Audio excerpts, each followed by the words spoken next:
Hey, what's up everybody? In this video, I'm going to show you some common sparring mistakes, how you can avoid making them, and how you can capitalize on them if your partner is the one making a mistake.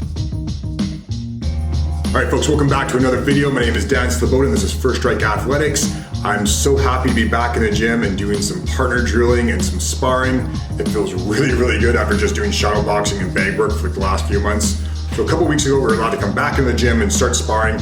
I'm going to share some footage of the first day back. We're a little bit rusty, we're a little bit off, and there's some mistakes made. I'm going to show you what these mistakes are, how you can avoid making them, and how you can capitalize on them if you see your partner making these mistakes.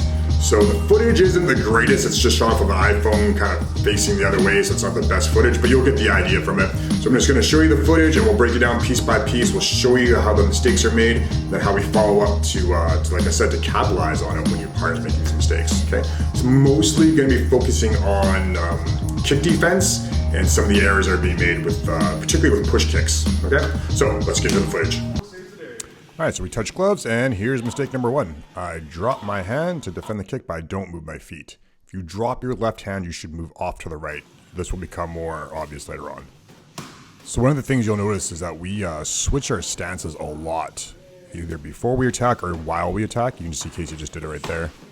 And here, coming up, you'll see a better defense for this kick. He throws a right side kick, and I bring my hand down, but I step back this time. I create a little bit more space, so there's a secondary attack, like a hook or a head kick. I'm moving out of the way.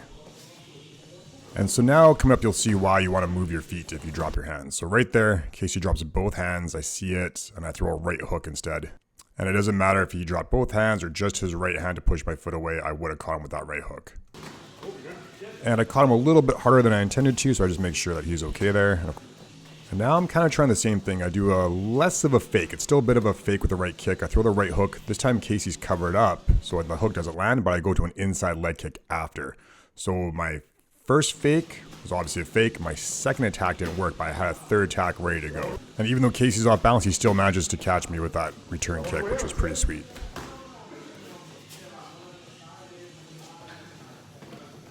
And here I'm doing the same thing. I'm lifting up my leg, and instead of putting it back down, I just keep it in the air as I throw the hook. It's almost like a Superman punch, but not quite. It's like a lazy man Superman punch, but it worked.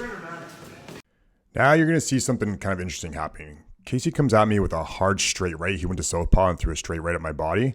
And what you'll see happen a lot of the times is if someone comes at you something aggressive, the opponent will try and copy it. It's almost like they're trying to one up the person or like see if they can do it too.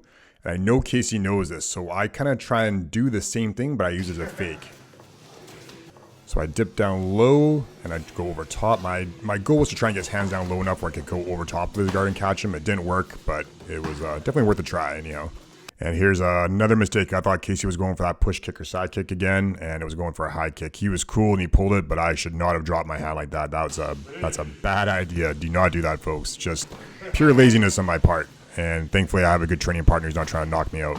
All right, so that's pretty much the end of the video. I'm going to link a video right here that you can click on the right-hand side to get a better understanding, a more in-depth understanding of how to defend push kicks. And click on the left to subscribe and hit like if you liked it. And I'll see you all in the next video. Train hard, train smart, train safe.